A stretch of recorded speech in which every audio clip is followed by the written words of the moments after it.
Hey, what's going on, guys? Welcome to the Sprout and Dusty Show. I'm one of your co-hosts, Sprout the Anti-Hero, and with me to the right on the screen is Dusty Grant. How you doing, brother? I'm doing well, man. Just getting through a long day. Excited to be here tonight on this special edition Tuesday night Sprout and Dust. Is it Tuesday? No, it's Wednesday today, No, isn't it? it's Wednesday. Yeah, I You thought it know, was Thursday for about half the day today, and then I just thought it was Tuesday. So now we're dialed in. Now I'm on Wednesday. it feels like Thursday as fuck today to me for some It reason. I does, mean, man. you know. It's just been one of those. It's been one of those weeks where every day seems like you're like, man, it's got to be lunchtime, and you look at your Straight watch. up, You look man. at your watch. It's 8:14 a.m. and you're like, damn. Like last night was kind of like my Friday night. It was like I work a different kind of schedule, seeing as how I now work in a dispensary. So like my schedule still hasn't been set right. But I seriously thought today was Thursday. I was like, holy cow. Yeah, it's been like that for me all day. And I was like scheduling production this morning, so that's a little bit alarming. But I Mhm. actually, I got it dialed in. Looked at the calendar. I'm like, okay, I got it. I know what day it is now. It's just, it's every day has felt like Monday this week. It seems. Hey, Mike, how you doing, brother? You doing all right, man? Thank you guys for tuning in. Whatever platform it may be. If you're on Twitch and Periscope, welcome to the party. We're going to be going to Twitch exclusively almost here we have 3 more episodes here on Facebook Live, and then we're going to I be making the believe transition. so. Yeah, so guys, if you haven't followed us on Twitch yet, it's the Sprout and Dusty Show, twitch.tv/the Sprout and Dusty Show. Please follow us on Twitch. That's going to be a great resource to catch up with the show and stay live if you want to interact with the show. As always, this show is brought to you by Big Fish Bail Bonds, the #1 bail bondsman in Wichita, Kansas. If you get in trouble, if your loved ones end up in a jam, you call Big Fish Bail Bonds. They will get you out. 316-262-4100, 24 hours a day, 7 days a week. Have your loved one wake up at home because jail sucks. That's right. Jail does suck. And don't worry, no fish too big, no fish too small. They'll bail anything out from a marlin to a fish stick. Just call them up. Minnows. They'll get, any. Oh yeah, mackerel, sardines. They'll bail them all. They'll bail them all out. So what you been up to this week, man? How's it going so far? Man, it's been going good. I've had an excellent welcome back to Tulsa. I actually went out a couple of times. I went to go see a band called Anti-Mortem a couple of weeks ago. Really good guys. I was in a band called Torque, and we played with them. They were about between 14 and 16 years old at the time. They're grown men now, but about 11 years ago, we met these guys, and they've grown up to be juggernauts. A couple of them play in Texas Hippie Coalition. The drummer used to be in Texas Hippie Coalition. Are they And I from don't. Tulsa? They are from Chickasha, Oklahoma, I believe. Oh, okay. Yeah, yeah. But I mean, it's a good show. And then I played this benefit fundraiser for this nice lady who's a fan in the scene who supports everybody. And she got into a car accident and almost didn't make it, bro. So we had a benefit show for her. It was in 2 different locations. So you could pay one price and go to 2 different venues to see really good local music. And, the greats played. I saw some cool new bands that I've never seen. Secrets of a Ghost. Oh my God, those dudes tear it up. They're great. Yeah, I saw you did something. I saw you posted something on Facebook about those guys. I don't know what I was doing, but I didn't get a chance to listen to them. But I always set like a marker so I can go back and check that stuff out. I try to check out as much new stuff as I can, but Mm-hmm. with so much of it coming out there and so much of it being, exploded in your face all day, it's like it's hard to keep up with all the stuff you want to try to listen to. Right. I don't really watch television. I'll watch films and movies and things, but like I listen to about as much music as the average person watches television. So I get a good dose of what's out there and what's new. Even new stuff from cats that have been out for 25, 30 years. It's been interesting keeping up on them. But I got a chance to see that band Secrets of a Ghost. Man, if you guys like, a lot of people aren't sure what it is I'm a fan of because I like so much music. But if you like the more modern, hardcore, deathcore breakdown style of metal, I mean, these cats are right up your alley. If you live in the Tulsa, Oklahoma area, I suggest you see them whenever the hell you can. Man, they were so brutal. They were scary. Nice guys too, man. They were really cool dudes.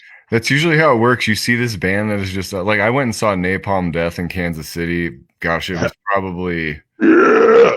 I don't know how long ago it was. It was a while back. It was probably 10 years ago. But I went and it was at the Beaumont in Kansas. I think the Beaumont's closed now. But in Kansas, Kansas City, I saw them with Devil Driver, and I met the guys from Napalm Death. And they were about the nicest guys you could ever meet. One of the guys had like a polo on.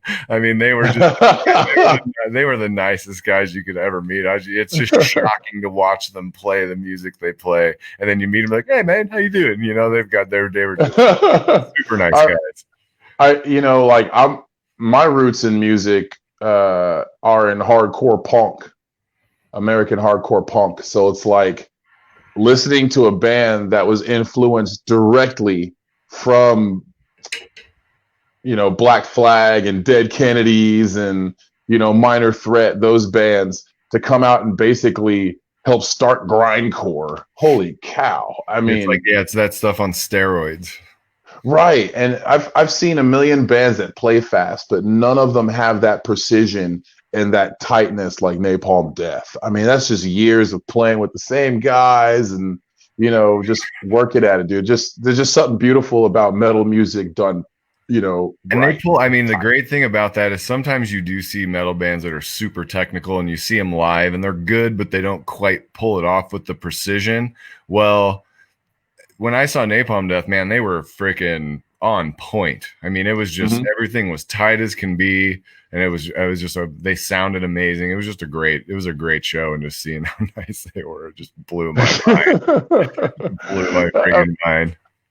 Dragon Force was one of those bands for me that I went to go see live. I've heard the music before I went to see them live, and they just happened to be at a festival I was at. So I checked them out. I'm like, man, they are nowhere near as tight musically. Like, I don't even think I recognized some of the stuff that they were supposed to be playing because they had to do something else. Oh, really? And, oh yeah. Now there's bands that use backing tracks and things to help fill in certain spots, but we'll fill in that. We'll talk about that probably next week or something like that, because there's a lot of stuff people don't know. So I guarantee you guys, if you like backing tracks or you hate them, or you have some sort of philosophy, I'm gonna blow your mind next week. Okay, we ain't got time for this right now because we got a guest coming up in about 20 seconds. So we'll talk about backing tracks later. I've seen it go well, and I've seen it go not so well. I've seen some people didn't have them synced up, and it's like, I wonder if that's might be even harder. Right. Push, we could talk about that all night, but right. Let's introduce our guest. We've gone over 10 minutes. Let's introduce our guest. Right on. The guest tonight is Cape from the Easy Out podcast. It's a baseball podcast, other part of the Back Home Media family, which is the family that the Sprout and Dusty Show is a part of. Cape's got a pretty interesting perspective. He's got a pretty interesting history. He's an animated, fun guy to talk to. So being part of the group, we thought it'd be awesome to have him on. Welcome to the show, Cape from the Easy Out podcast. How's it going, brother? What's up, guys? How's it going? Nothing much, man. Shit, chilling in a hotel in Atlantic Beach, North Carolina right now. So you're traveling? Yep. I saw the background. I was going to ask, are you in a hotel or something? Yeah. Usually on Easy Out, I'm in the man cave at home with all the Brave shit behind me, but I'm on the road for work right now. So, thanks for making the time to come on, man. Being traveling for work is never fun, but you travel a lot for work. Is that right? No, yeah. Right now, currently, I travel roughly 180 to 220 days a year. So. Oh, wow. So being on the road's no thing. Do you do the show, the Easy Out podcast, on the road quite a bit, or is it mostly? Yeah, so I just became co-host of Easy Out probably 2 months ago, 3 months ago. I haven't been traveling that much over summer because of COVID and everything. So I've been doing it from the house a lot. But I mean, it's easy to do. I just take my mic stand on my computer wherever I go and get her done. That's what's up, man. You know, being equipped and versatile is very important in the podcast game. Yeah. You know. Hey, you were Sprout, you were talking about Punk a second ago. I wanted to give a shout out and say rest in peace to Sid Mack. He's a original singer of Bad Brains. He passed away a couple weeks ago. And Actually, it was a couple of weeks ago. The news just broke out 5 days ago. Yeah. Wow. But, I mean, Bad Brains is killer. I mean, just their influence alone. I mean, look at Beastie Boys. Beastie Boys named themselves Beastie Boys so they'd have the same initials. Yeah. They're fucking awesome. Like go ahead. Also, rest in peace to Riley Gill, lead singer of Power Trip. I don't know if you have listened to Power Trip. Yes. Killer thrash metal band from Dallas, Texas. Riley was a acquaintance of mine, so that death really fucking sucked. But man, so how did you come to know him? How did you come to know those guys? Fuck, that's a long story. I was in a crew, I guess you want to call it. Some people call it a gang, some people call it a crew. It's just a group of guys all across the country that went to hardcore shows together and moshed the shit out of people and had an annual barbecue together. But I went to a wedding in Texas for one of the guys, and all the guys from Power Trip are friends with him. All of those dudes were at the wedding, so I met them there, and we kind of just kept in touch ever since then. That's cool. Yeah, like which if none of y'all have listened to Power Trip, I strongly suggest you go listen to Power Trip. Yeah, Power Trip is some good stuff. More so, like, admittedly, I'm a little late to the party. I mean, I'd heard of it and I'd heard songs here and there on Liquid Metal and stuff like that, but I never really delved into the catalog. Yeah. And then I started doing that once I saw people posting stuff or whatever. And they're definitely one of the more harder working bands in the new school of thrash. Yeah, I mean, no, they're in your fucking face thrash metal, like, and they even came out. I respect the shit out of them. They came out and they're like, "Hey, we're not your average fucking thrash metal band that rednecks can come be dickheads at our shows. No, we're a progressive, forward-thinking band, but we play fucking thrash metal." Right. Do you think there's any way they carry on without him? I mean, he's obviously an instrumental part of the band, but do you think there's look at that? Think all giving away money. I think the guys will start other projects. I'd be surprised if Power Trip continues. Luckily, they gave us 2 fucking badass albums and a live album. Yeah, which those will just have to live in infamy, I guess. Yeah. It seems to me that would be pretty hard to carry on. I know some people. I guess I don't know. Every band that you've seen out there has lost a member from time to time. Yeah. I guess I was reading something the other day that the most tenured band of like that's still going right now is ZZ Top. I guess. They've had the original member since the very beginning, and they're like the longest tenured band. Where I was gonna say Metallica, but I guess Cliff Burton passed away, and Dave Mustaine left and started Megadeth, so it wouldn't be Metallica. Jason Newsted for Robert Trujillo. Yeah. So here's a question. So we have a lot of these great bands out there, and they've had there's lineups that we recognize as stellar or monumental lineups. What do you think about the musicians that may be in bands before they blew up or got big? Dave Mustaine, obviously, that's another situation. He was a badass by himself. Yeah. But what do you think happens to a lot of these people that don't necessarily make it with that band in the height of their fame or popularity? I mean, dude, it's crazy you brought this up, and I'm gonna butcher his name. I cannot remember it. His name is Jeremy something. He was the original second guitarist for Nirvana. So he left Nirvana right before Nirvana got big. He was one of the original guitarists for Soundgarden. Left Soundgarden before Soundgarden blew up. Then he left, joined the army, became a ranger, and served in Iraq and Afghanistan. An army ranger. I'm like, dude, what a crazy fucking. How are you in 2 of the biggest grunge bands that were before they were popular, and then you leave and decide to go overseas and be a fucking badass? Like, right. Well, he must have. I mean, particularly Soundgarden at that time, Nirvana was kind of remained to be seen. But Soundgarden is definitely an outfit for those days that anyone would have loved to have been a part of.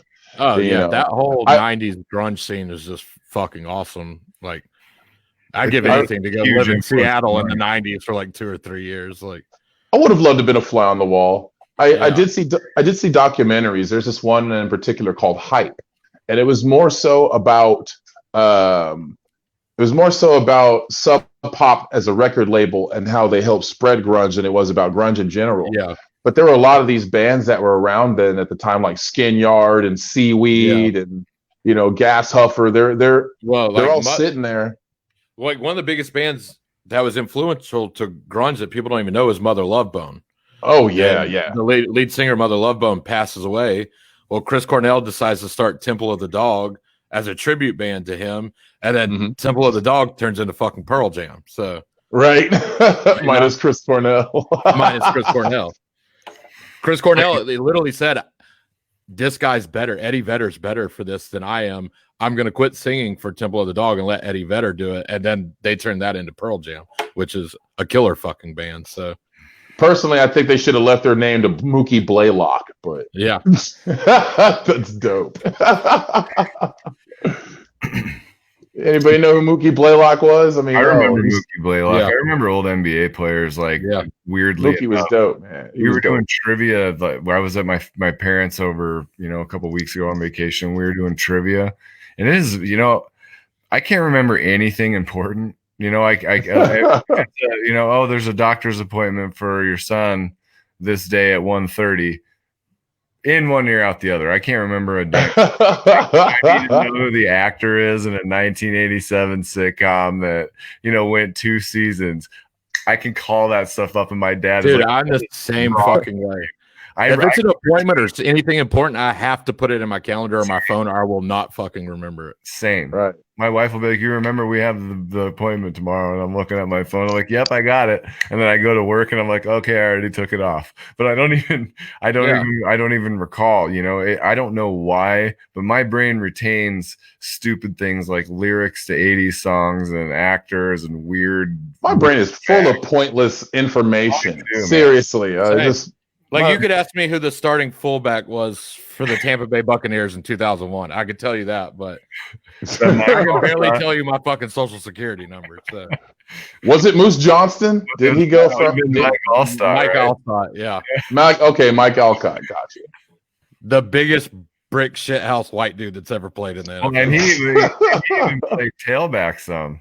They used to run toss with him, and then they'd had Warwick Dunn back there. Yeah. And it was like, man, what are you gonna go with? The little shifty guy out of the backfield, or are you gonna go or the dude that's gonna knock you out of your fucking pad? Right.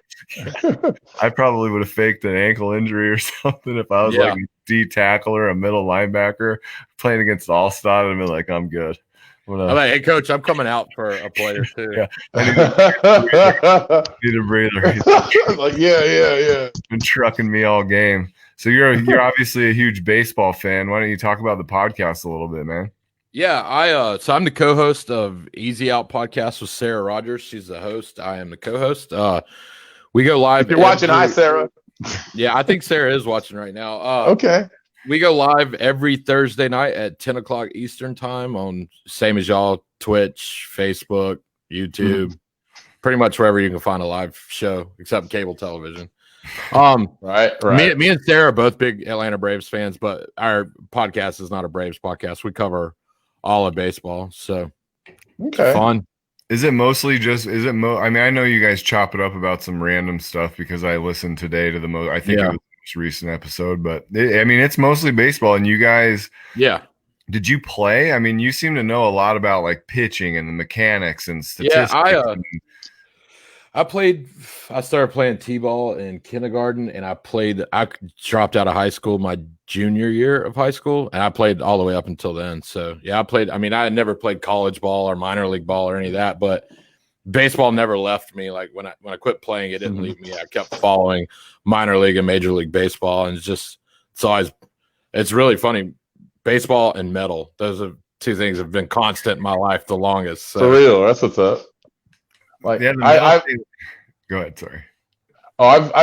It's been similar, I've always been. I'm 6'7". Obviously, I'm a basketball fan, so I'm a Boston Celtics guy. But if it weren't for sports, basketball and football in particular, and music, I'd probably be a bank robber. I can tell you right now, if it wasn't for sports and music, I'd probably be dead right now. Like, seriously, it's been that big a part of my life. So you say you're a basketball guy, you will never guess my favorite basketball player of all time. Who was that? You'll never get Hakeem Olajuwon. Oh man, he was a great dude. Yeah, he is badass, dude. He's fucking. How does a tall guy have footwork like that? Right, and it was also back in the day in basketball when if you were getting on my nerves, I can give you a little fucking elbow to the mouth, and I'm not going to get fucking thrown out of the game. Like today's NBA, everybody talks about LeBron and all these guys how badass they'd have been back in the day. I'm like, no, dude, they'd have got their ass beat back in the day. Like, coming to Tumbo and fucking Olajuwon. Oh yeah. Oh, but Tumbo is fucking awesome. Shaq, oh my god, dude, they make you fucking beast. They make you pay in the paint. Yeah, like you're gonna have to shoot threes all night if you're gonna. You're play not coming in here and doing that fucking Euro step shit because I'm gonna knock you out of your fucking shoes. But now, even if you like try to position up in there, they're gonna call you for a foul, right? Because you're in the circle. Oh yeah, whatever it is. I mean that thing. That thing is just ridiculous. How are you supposed to defend anything? I mean, it's like you're only allowed 3 seconds. If you're defense, you're only allowed 3 seconds in the paint, isn't it? Right. Yeah. So like, I remember when that rule came into play, probably in the middle of the 2000s. Yeah. So man, that was kind of weird. That kind of discouraged people from shoving somebody in the paint and just waiting on somebody to come by. Yeah. Well, they probably changed it because of Shaq, probably. Because you remember the days when he would just fucking wreck. He got inside the line and it was over. Like they'd feed the ball in, little bounce pass, and Shaq would get it on the block, and you're like, oh, it's over. Boom, and he would be stuffing it down someone's throat. I mean, there was nothing. It's crazy. Shaq was such a good athlete to be as huge as a fucking human being as he was. Mm-hmm. Like, oh yeah, and there was that story that I don't know, I don't even remember where I heard it, but there was that story where Kobe Bryant always used to be so pissed off at him because he had so much more potential. He's like the greatest quote of all time. The greatest quote of all time was Kobe Bryant to Shaq, and Shaq was like, "Kobe, there's no I in team," and Kobe was like, "Yeah, but there's an M-E in that motherfucker." Yeah, that's the greatest quote of all time. That's like Kobe said to Shaq. Shaq said that when Shaq spoke at Kobe's funeral. Shaq told that story. I'm so glad he told that story because it's such a iconic Kobe.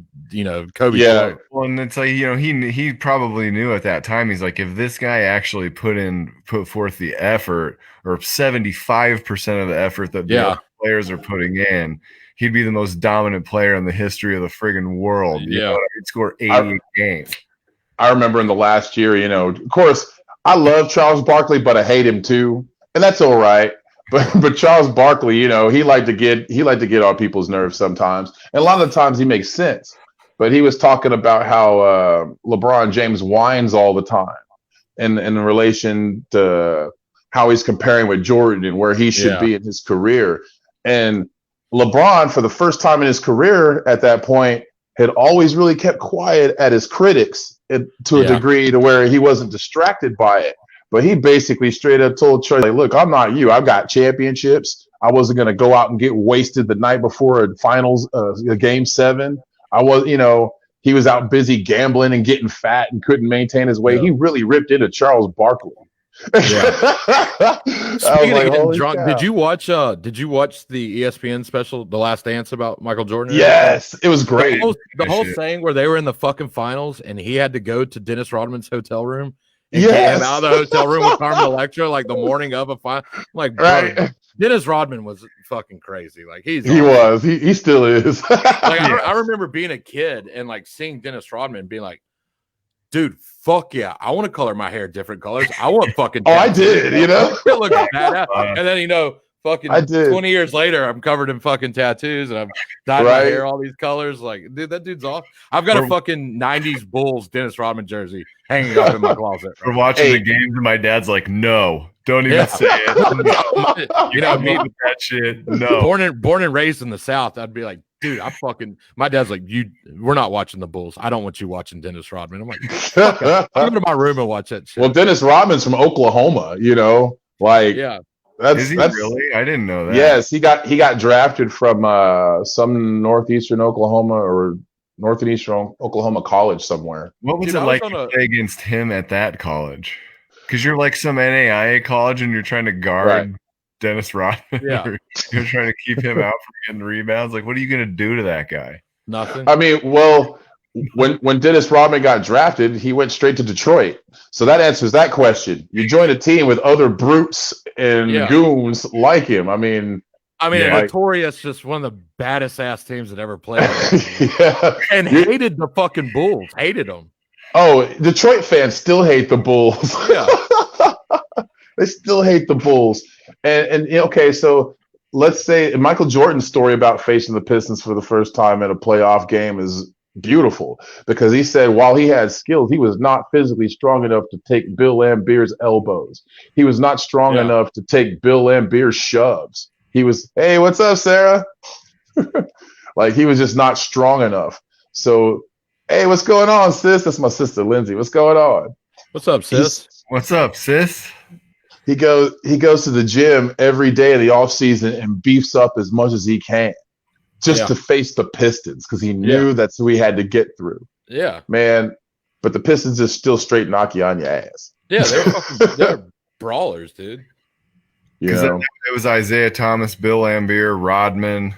Yep. Joe Dumars was on that team as well. Yeah, that guy was a gangster too. I mean, he wasn't putting up with anyone's shit, but he was quick. I mean, dude, honestly, they were a fucking hockey team playing basketball. That's what they were, like, and it was working for team on a basketball court. And it was straight working up, man. for him. Just busting people up. Like, I don't care how technical you are or how much you can shoot. I'm going to bust. If basketball was still played like that today, I would not miss a single fucking second. No, I wouldn't. I would be glued to my TV. Look at the athletes. Like right now, I don't want to tune in and for 48 minutes or how are longer games now? Didn't they show 48 minutes? Is it 48? Yeah. Yeah. I don't want to tune in for 48 minutes and watch dudes Euro step and shoot threes. Like, that's fucking boring. I don't want to see that. Yeah, it's boring. I like I want to see dudes go inside and either dunk on your ass or get the shit blocked out of them. I was bored. I was bored watching the Golden State Warriors championship runs. I was really bored. Yeah. Like watching highlights of the Splash Brothers every damn night got boring. Yeah. It got old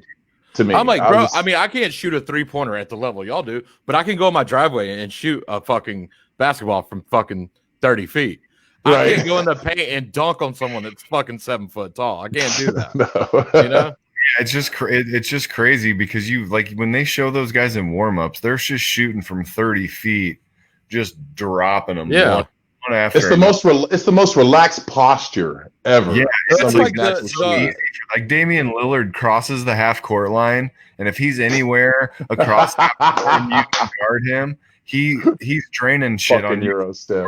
That's like the Hawks. The Hawks have Trae Young now. That motherfucker will shoot from 45 feet like it's nothing. Like he'll be bringing the ball up court and be like, "Oh, nobody's coming over here to guard me. Sweet, fuck it, put it up." I'm like, yeah, bro, no, like play basketball. God damn, it's not horse, you know? Yeah, I was always a big Sean Kemp fan for that reason. Yeah, I love Sean Kemp, dude. I mean, he had like 87 kids with like 80 women or something like that. I think that's what happened to him. Like child support just broke his ass. But he used to freaking posterize people. Oh yeah. And he was gonna let you know, and he was gonna make you look bad, and he was gonna let you know. And it's like nice. To all the people watching on Twitch, Periscope, and Facebook, thanks for tuning in. If you haven't, please follow us on Twitch, twitch.tv/The Sprout and Dusty Show. And please connect with the Easy Out podcast. Tell them how to connect with your podcast, brother. On Twitter, it's at Easy Out Podcast. On Instagram, I think it's at Podcast Easy Out. Facebook, it's just Easy Out Podcast. You can follow me at Braves_Cape on Twitter. Don't find me on Facebook. That's for my family. Okay. And yeah, that's it. Yeah, I would tell you Sarah's Twitter information, but I don't know it off the top of my head. So yo, fat kid, where that broccoli at, man? Where that broccoli? Yeah. Put Sarah's ad up there. He might have fell asleep. There you go. There's the broccoli. Yeah. No, he probably went out for weed and a cheeseburger again. Up there it is. He can go to fucking In and Out whenever. For real, we got the coolest producer, man. Fat kid. Like we'll do the show like this and just be natural. Never know. He just ran fucking errands during our show. Like, really, dude? That's awesome. There's the co-host of the Easy Out podcast, Sarah. Her Twitter is, and there's our Twitch. Sarah HR7D at Sarah HR7D, and their Twitch is Easy Out Podcast. So follow us on Twitch, follow us on all this stuff, guys. It helps us out a ton. We're not going to be spending much more time here on Facebook, where we will still be promoting here, and you'll know when the show is, but we will not be hosting the show here anymore. Yeah. Why would we? I mean, at some point, Can you say fuck Facebook, or will we get kicked off for saying you can that? say whatever you want. No, fuck Facebook. We out of here anyway. If they kick us off, I'm afraid Mark Zuckerberg's watching this podcast right now. He's like, "No, fuck these fools. Kick them off right now." Reptile man. As soon as you say fuck Facebook, yeah, it's like the snake ears will hear us say it immediately. Yeah, let Mark Zuckerberg walk in my fucking hotel room. Do you guys kind of have that same? Do you guys kind of have that same mentality towards Facebook with your podcast? The way things are going. The way we've talked, I think we really want to move everything towards Twitch. I mean, Twitch is just anybody listening to this that does a live show. Twitch is so much better for anybody that creates content. So right, if you create content. Well, I mean, you can fucking sit in your room on your computer and watch a fucking movie with 2,000 people and make money off of it. Like, Twitch is awesome. Yeah, Twitch is so far from what I've seen, and we haven't gone. I think this is maybe our third episode where we've gone live on Twitch, and we're going to end up doing more on Twitch. We've got a couple big things planned for that. Yeah, but so far from what I can see, man, Twitch is like welcoming you and encouraging you and helping you build your channel and giving you the tools. Yeah, to be successful on their platform and being like, hey, get to here, guys, get people interacting. We're going to take care of you. And then they're smart too, because they took something that everybody's doing. Everybody's streaming video games. Everybody's doing a live show or a podcast, and no social media platform or anything is helping those people do that. So Twitch is like, fuck it, we'll create something where they can do it. They can monetize it. They can make money off of it, and we'll help them do that. I thought I've got a buddy that plays fucking video games on Twitch and makes like $20,000 a year off playing fucking video games. God bless him. I mean, he also has a regular job. He makes money and then just plays fucking video games with people watching. Like, why wouldn't anybody root for someone to be able to do that? And I noticed fucking American dream. Yeah, and I notice on Twitch, like, a lot of people they might not have huge channels, but they do have a loyal following on Twitch. Yeah. And it seems like their following becomes like a community for the show and all that type of thing. Like and 3 weeks, no, it's probably longer than that. It's like a month ago. I didn't know what a Twitch raid was. I'd never even heard of that. Well, we were doing Easy Out one night, and we were towards the back end of the show, and a Twitch raid started happening. Next thing I know, there's like 60 people commenting in our show. And we landed up staying on air for like another hour and a half, just fucking around and talking to these people, like, answering questions, shooting the shit is awesome. Yeah, and hopefully stuff like that happens. But like, when we're doing this stuff, we're always hoping that the show goes in like an organic direction. And when you have interaction, that's one of the cool things. Yeah, there's disadvantages to doing a live podcast because you can't cut anything out, you can't make it sound perfect. But the advantage is the spontaneity, and if people are really interacting and people are really getting involved in the stream and commenting and asking questions, like, they can dictate how good the show is almost. Yeah, if you're willing. And I'll be honest, like, so before I started doing Easy Out with Sarah, I've always listened to podcasts, baseball podcasts. I listen to some music podcasts, some metal podcasts, and then I listen to a few true crime podcasts. And the number one thing that pissed me off is every time I listen to one, they'd start talking about something, and as I'm listening, I'm like, fuck, I want to talk to them. Like, what they just said was wrong. I want to correct them, or what they're saying, I want to be in the conversation. So when Sarah asked me to co-host, and I did the first one and saw how it went, I was like, oh shit, these people can talk to us. Yeah. So that was like the coolest aspect to me, was like doing it live and being able to take questions and answer questions, have people be a part of the conversation.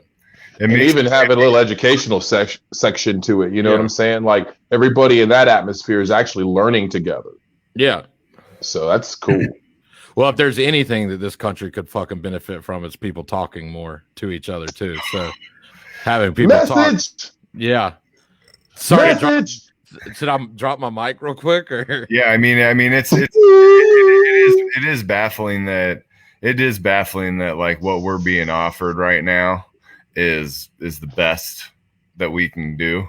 You know what I mean? Like we have two choices, and this is them. And if you're not just psycho about one thing or the other, these are your choices. It's just strange. I mean, the communication. I don't really get super political on anything. But one thing I will say about the whole what you just said is that this is your choice. This is your choice. This is the greatest election that's ever happened in this country for people to finally realize you can vote third party. Exactly. A third party candidate will not win this election. No. But it is a very good chance for people to be like, no, fuck no. Get third party candidates into debates. Get third party candidates on TV. And let's do this. Why do you have to pick one or the other? Like, I mean, the whole, I picked the lesser of two evils. That's fucking bullshit. The lesser of two evils is still evil, you know?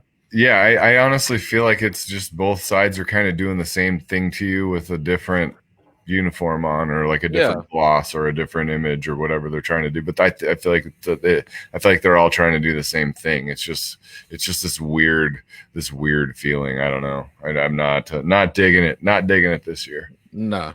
I mean, I'm gonna go vote. I'm gonna do my civic duty as a citizen of this country, but I'm not fucking excited about it. And for the record, I will be voting third party. So yeah, it's hard not to get political, but I mean, look at us. Hey, man. We're literally 2 months from an election. D's nuts 2024, yo. D's nuts 2024. Straight up. You might be running against an 81-year-old Joe Biden. Anybody that's listening to this, if you live in a state that you know Biden or Trump, either one's going to dominate, and you really feel like it, go vote third party. That's a perfect chance for you. I have a friend that lives in Alabama. He's like, I can't vote third party. Just the way I believe I have to vote for Trump. Like, I want my vote to count. I'm like, bro, you live in fucking Alabama.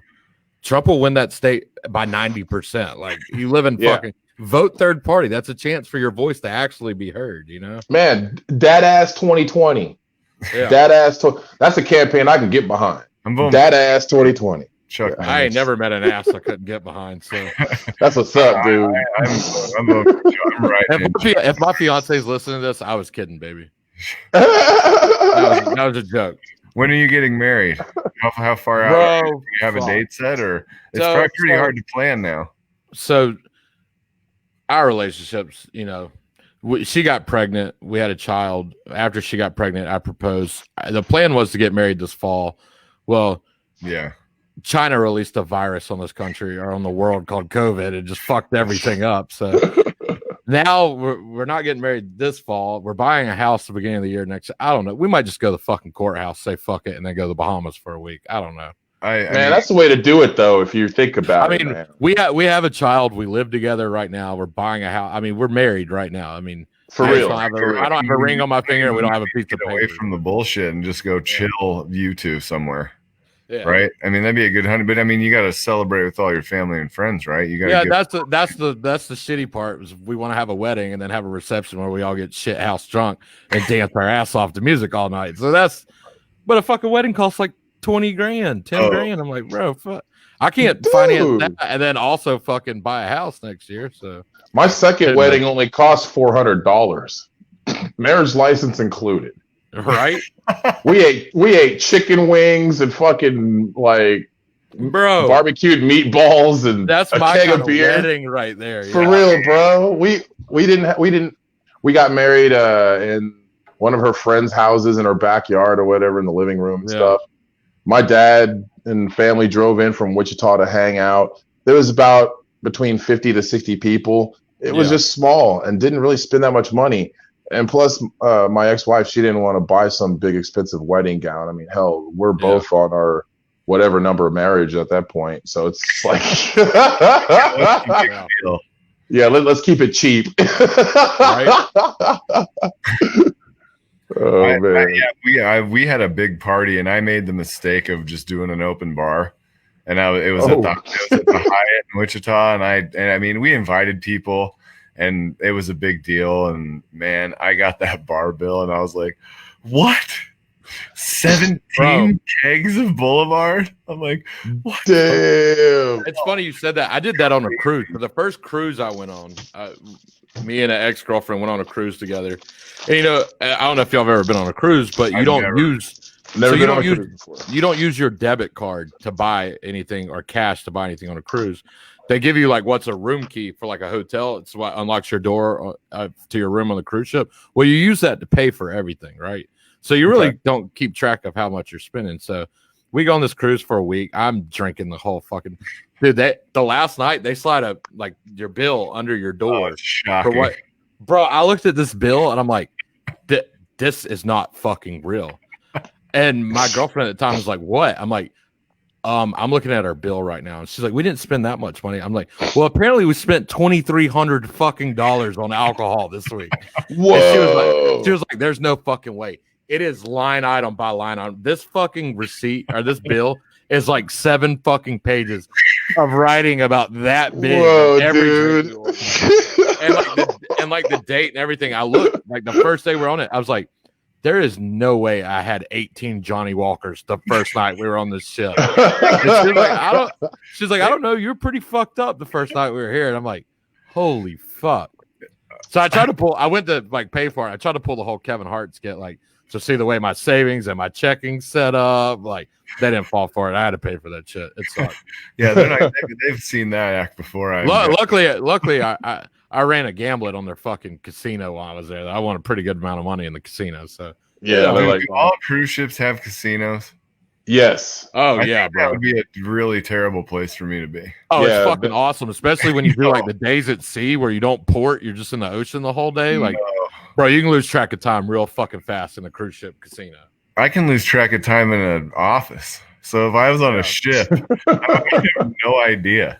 Well, that's like, casinos do that shit on purpose. Like if you go to Vegas or Biloxi or any Atlantic City, there's no windows, there's no clock, and they pump oxygen in there, and they give you free out, and then they give you free alcohol, so you'll stay awake and gamble, but you'll get drunk and blow all your fucking. And and then before you hit the bathroom, they're gonna throw 9 attractions at you. They're gonna throw a bar, a restaurant, a shop. Slots, tables, and then right there before you go in the bathroom, there'll be 25-cent slot machine right before you walk in the bathroom. Exactly. Yeah. Like, fuck you. Yeah, I'll gamble this 20 before I take a piss. All right. Every time I play a slot machine, I feel like there's someone watching me on the camera because, like, I'll pump a $20 bill in that bitch, and I won't win one damn time. Not one. I'll push that. You want me to give you the trick to slot machines? No. Stand there and watch people play slot machines. Watch whoever's losing. Watch the person that gets fucking mad and gets up and storms off, and then go play that machine. Oh yeah, because you're gonna hit the trap. You'll win. I'm not kidding. There I've seen so many old ladies in casinos screaming motherfuckers for that, dude. Oh yeah, that's my machine. Just hit the jackpot. Smoking their fucking Virginia Slim, just mad as fuck. Hell yeah, their machine. Yeah, man, just mad as hell. I've seen that, man. I mean. Go ahead. Do you ever have you ever been at a blackjack table where someone like shuns you if you want to sit on first base or whatever? No, bro, I have a better story. I was in Joliet, Illinois. It's about an hour south of Chicago. We've been at this casino for a while. I've been sitting at this blackjack table. So dealer's here. There's one seat to the left of her. I'm in the second seat. I'm the only person at this table. And I've been on a heater for like 45 minutes. Like 45 minutes, I've lost like 3 hands. So I'm up $2,800, $2,900 at this point. Mm-hmm. And there's people standing behind me watching me play all out of respect. Like, I'm not going to sit down like this dude is fucking busting ass right now. This dude walks up and sits down. Like, the first seat to her right, sits down. And I look, I'm like, really, dude? He's like, I want to play. I'm like, bro, I'm on a fucking heater, like a big time heater. Like, I really don't want you to sit down. And he starts getting buck and yelling at me. This fucking crazy ass redneck dude that's been watching me play beats the fuck out of this guy.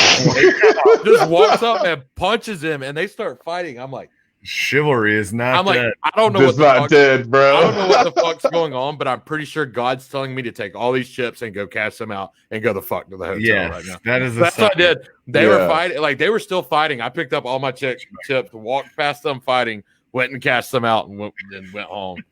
Hell yeah! I was at the Wynn in Vegas, and I don't remember. I think I was there for my family or with my family or something. But the Wynn on a Saturday night is a pretty ritzy place. Yeah. Oh yeah. I at that time especially, I had no business hanging out in the Wynn on a Saturday night. And I tried to sit. I had $100 bill, and I tried to sit down at a blackjack table, and it was $25 hands.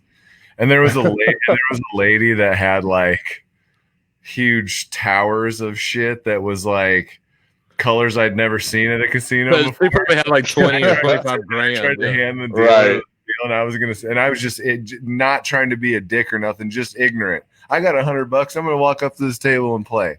That was it. I didn't look and assess the situation. I just gonna go sit down and order a Red Bull vodka and lose my $100 and get my drink and get out of there. And they were like, "No, sir, we're sorry. You can't sit down here tonight." Yeah. I'm like, what? My $100 doesn't spend? And then I look over. Take your poor ass on to. Yeah, they're like, get out of here, you broke dick. Go back to the horseshoe. Yeah, with your broke ass. That's fine. That's where I belong. Speaking of the horseshoe, I've had some good ass times at the horseshoe in Shreveport. That's where I've had all mine. That's a cool ass horseshoe. The one in Vegas, man. That's been my best times. My dad taught me how to play craps there. Like right when I turned 21 at the horseshoe, and when you're playing $2 craps, you can freaking take $100 bill and stand there all night and drink 30 beers. You guys are sitting there talking like high rollers, man. I only won $30 getting wasted at a Winchell's casino in Las Vegas, man. Like, I don't have y'all's kind of luck. Mine is only with blackjack. I don't know what the fuck it is with me and blackjack, but I'm fantastic at it for some reason. Any other game in a casino other than poker, I'm really good at poker, but I don't play poker in casinos. I'd rather play a cash game in some dude's basement. But any other game, craps, roulette, slot machines, any of that, fuck no. I will lose all my goddamn money. The only one I can win at is craps. That like in the casino, the only game I've ever walked out of there with money from is craps, and it's been, I've played craps 30 times and I've won maybe 5 times. Yeah. I was actually at a table in Kansas City one night with it was an NBA. It was Ty Lawson. He was an NBA basketball player at the time. I don't know if he's still in the league or what, but he was a pretty high draft pick. He was making big money. And I was at the craps table and I was playing, and this dude, he got the dice and he had a freaking huge ass watch on, and he had the same thing, a stack of chips that you've never seen those colors before. But I didn't know who the guy was. And he started rolling, and he rolled for like an hour. And I'm sitting there, and I was playing with like $5 at a time. And before I knew it, I'm like, I have $1,900. Yeah. Yeah. 7, and I was like, I'm out. Ty Lawson is my favorite player. Yeah. I'm assuming that's your favorite basketball player. Yeah, I don't know what team he plays for, but he's now my favorite player. And that dude just rolled him, and he hit every point for just about an hour. And all of it, dude, it was electric at that table, man. It was a lot of fun. I saw a video the other day. These dudes I'm gonna get these numbers all wrong. They were playing roulette, and they put $100,000. They put $280,000 down total, and in like 3 turns, and hit all 3 of them. They walked out of the casino like $2.3 million. And dude, the video is crazy. Like the entire casino is going fucking ape shit. Like, I can't even imagine. No, man, I can't imagine it being the late 1800s, and you walk into some casino / brothel bar place. Yeah, but that place was cool. If someone takes your money there, you can just go out in the street and shoot them. Bro, we're going out in the street right now. Like, let's fucking go. You took my money. Just imagine buying the house. Yeah. Just imagine winning the house. Yeah. And they'd have to give it up to you. That's crazy. What's up? My name's Cape. This is my fucking casino now. Right. Where's my pit boss? This is the Cape Casino now. Who's the meanest guy in here? You're my vice president. Yeah. Back then you could just shoot people. Yeah. If someone was mouthing off, I've always kind of like fantasized about that, like the Wild West days. Like, would I want to live there? Fuck no. Would I want to spend a few days there? Yeah, it might be cool. To watch. Do you ever watch Westworld? No. Okay, so everyone has told me to watch that show, and I have not started it. So, and I'll tell you, I saw the old movie. It's a really interesting. The old Brenner. it's a really interesting concept. Like, but to be honest, it's like a Western set with like futuristic, like space. Yeah, Western sci-fi kind of deal. So like basically, it's the future, but like really rich people from the future fly in to this place called Westworld, and it's like an amusement park. But they like take them in, and they have real people, and they're crafting the robots and stuff. But like artificial intelligence starts to take over, and it starts to get super fucked up. But at the end of the day, man, the first season was really good, and then I started watching the second season, and I was like, bro, that sucks. There's a show called Quantico. I don't know if you've ever seen it. Yes, dude. Yes. The first season of that show is fucking awesome. Every season after that is just dog shit. Garbage. Like, how did you take such a good show and just fucking ruin it? Doesn't it suck when they do that? I felt like they did that with Dexter. You know, did you guys watch the show? No, I like that. The ending of Dexter was fucking bullshit, but I like that. Dexter was trash. But that's what they're supposed to do by rule when it comes to shows. Since we're talking about TV shows, do y'all want to hear a really fucking funny story that involves illicit drugs and me and TV shows? Sure. Okay, so I accidentally took like 17 hits of acid one time, right? How do you accidentally take that much acid? It's fell in my mouth. My friend was selling LSD at the time and had a vial of like liquid LSD. Okay. And like there was much more left in it than what I thought was left in it. And he was joking, handed it to me. He's like, "Hey, dude, take the rest of this vial." So I just took the lid off and threw it back. And he was like, "Bro, that was like 20 hits of acid." I was like, "Oh, cool. Well, I'm fucked." So I go back. I immediately, I'm like, I need to get to my house like now. I need to be in my bedroom now, because when this shit kicks in, I don't know what's gonna happen. So for like 4.5 days, I tripped fucking balls, right? Oof. So I started Lost. As soon as I started tripping, I started watching Lost.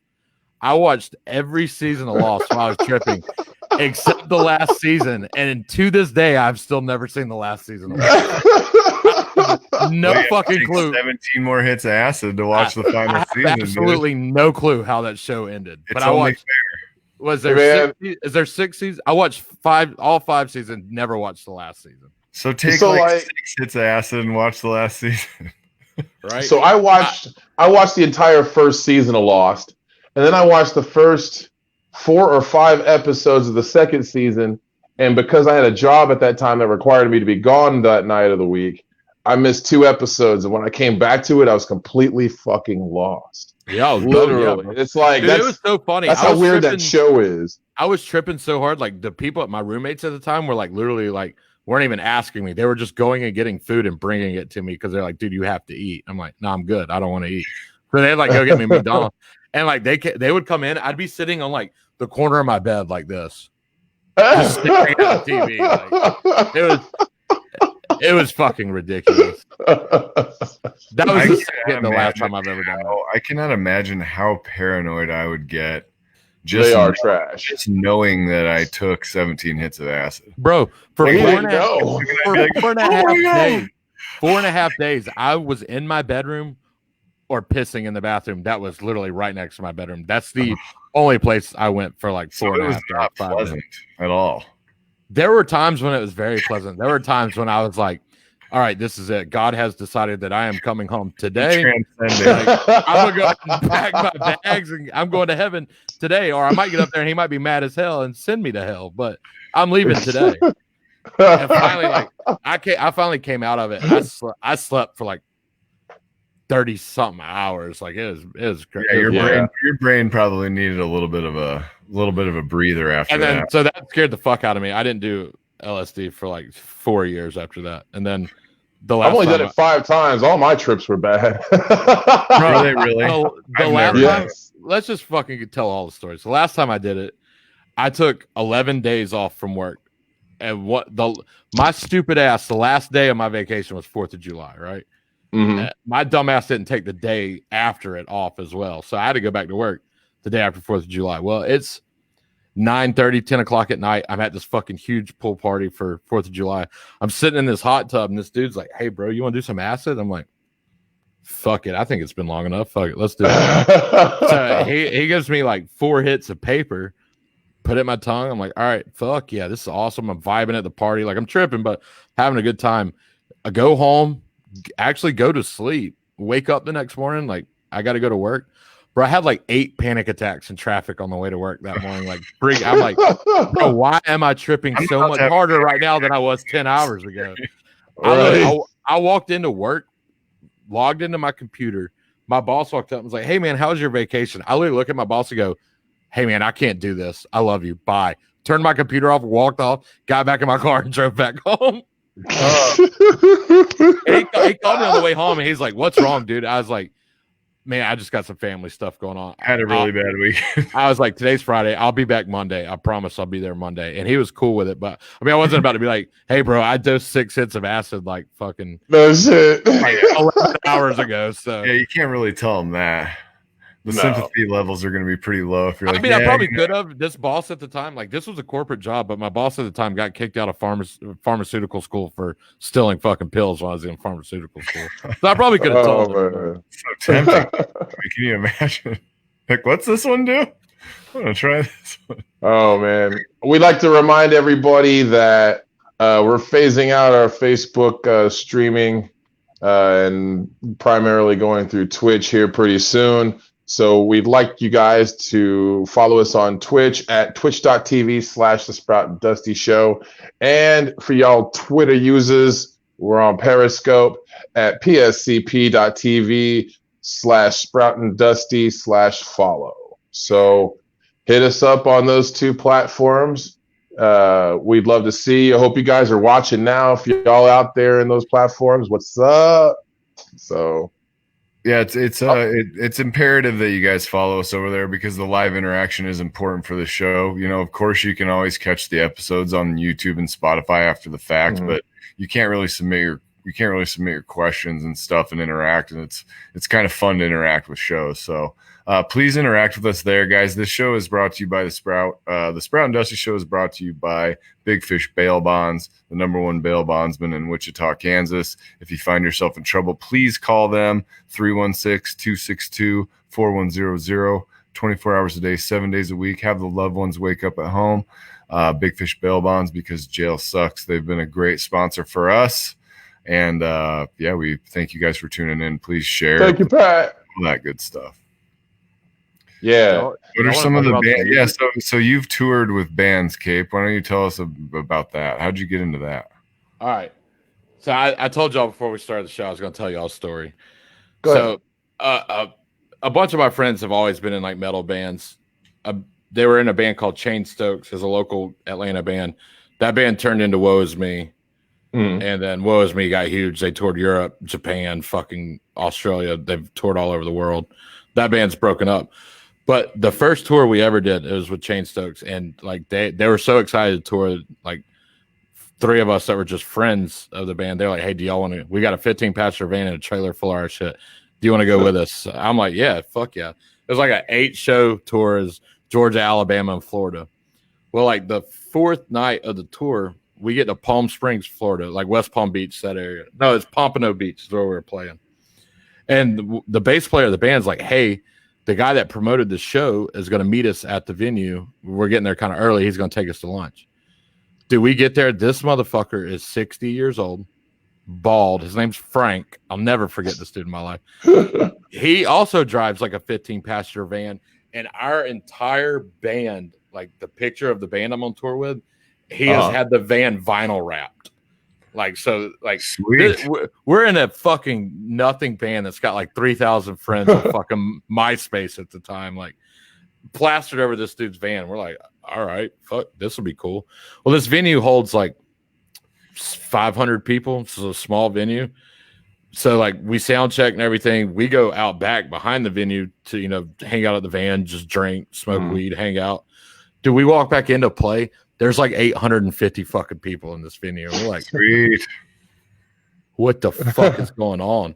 So we had the next day off, and we get back to Frank. Frank's like, hey man, so my real job, I'm a property manager for a landlord, and we have a house on the beach that there's no tenants in right now, but it's fully furnished. Y'all are staying there tonight and tomorrow night because we have the next day off. So we're like, oh fuck yeah, we don't have to sleep in the van tonight.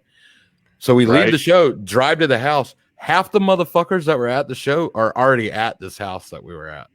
So like we get there and like everyone's like coming up to meet us, wants to like take pictures with us and shit. I'm like, what the fuck is going? Am I a rock star? Like, I'm not even in this band. I'm not in the band at all. But like, like when you go on like big tours, you get like a tour flyer that you wear around your neck or wear on your keys or whatever. Well, we went to fucking Kinko's and made those ourselves. Like our friend like made it up on Photoshop. We went to Kinko's, printed them out, had them laminated and everything. So because I had one of those on, people were like, "Oh, hey man, can I take a picture with you or can I get your autograph?" I'm like, this is the dumbest fucking thing I've ever been involved in. and I want to do it the rest of my fucking life. This is awesome. Hell yeah. We did that tour, and then we did a few more tours with that band. The band was called Chain Stokes. You can go look them up on YouTube. It's just fucking late 2000s fucking metalcore, basically. Okay. And then they turned into, there was a band called Of Machines from Atlanta. Half that band and half of Chain Stokes made the band Woe Is Me, who got signed to Rise Records. They got fucking huge. I did like their first 2 tours with them, TM'd those tours, tour managed those tours, which is fucking, it was really weird. Like I'm a guy that doesn't know shit about TMing, and now I'm TMing a tour for like one of the biggest record labels in alternative music. I'm like, yo, what the fuck? I get a $25 a day per diem. I don't know what does per diem mean. They're like, we give you $25 to spend whatever you want every day. Yeah, I'm like, don't even know what the fuck this is. And they're like, you can spend $25 a day. And I was like, all right, sweet. I know what I'm gonna do.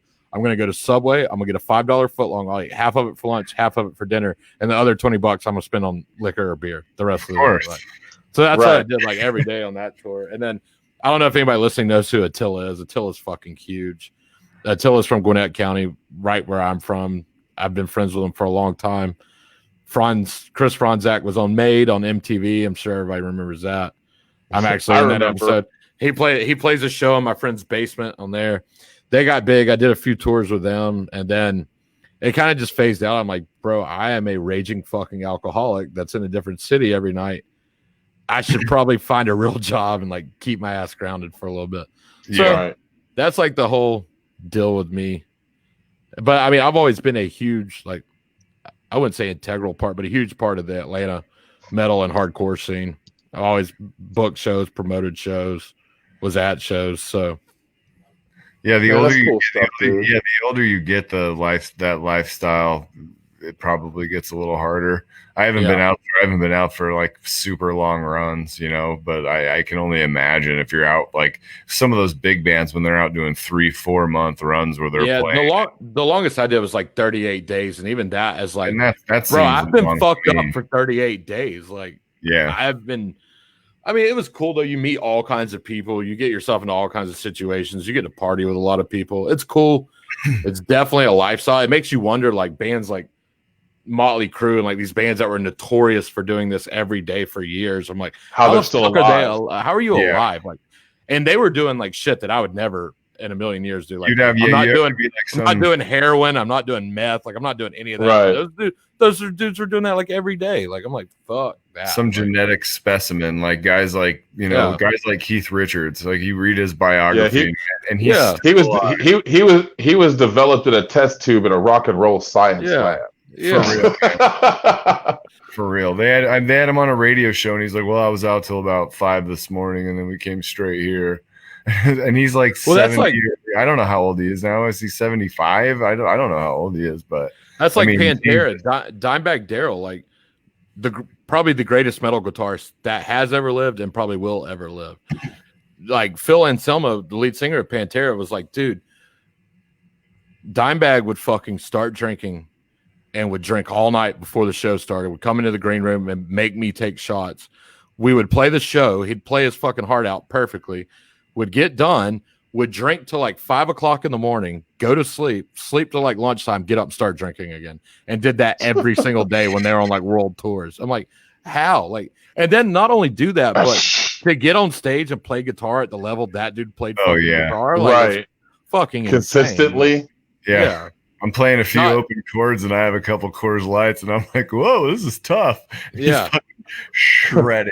That's like, I just bought a guitar and an amp and everything earlier this week. Decided I wanted to play again. That's a funny story. I'll tell you about my past of playing guitar.